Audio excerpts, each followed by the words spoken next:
Japan's ruling parties have agreed to lift a self-imposed ban on overseas military operations for the first time since the Second World War. This decision to change the constitution provoked a wave of protests. The following footage contains some graphic scenes, so just a little bit of a warning.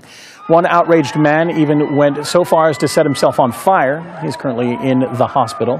While the latest rally outside of the Prime Minister's office in Tokyo gathered around 10,000 people and even led to clashes with police. The protesters criticized the government for failing to hold a referendum on the issue.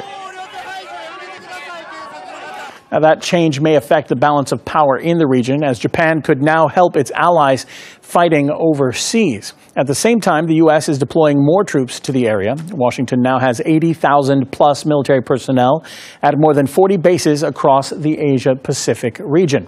While some experts don't see the new change as particularly serious, others warn it could have grave consequences in case of a future conflict.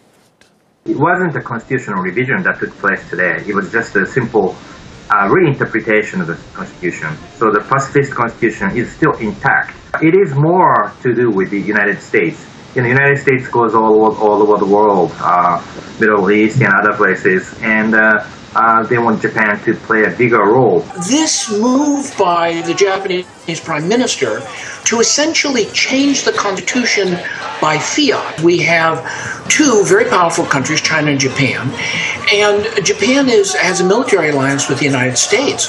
So if there's any kind of dust-up between Japan and China, then we're talking about two nuclear powers butting heads, and I'm a little surprised that people are not maybe more concerned about this situation than they are.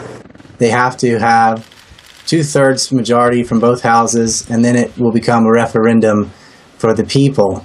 What Abe has done has circumvented all of that and declared that his resolution can just reinterpret the Constitution, and that's a very dangerous power. Even if you agree with what he's doing, the process by which he's doing it is completely illegal.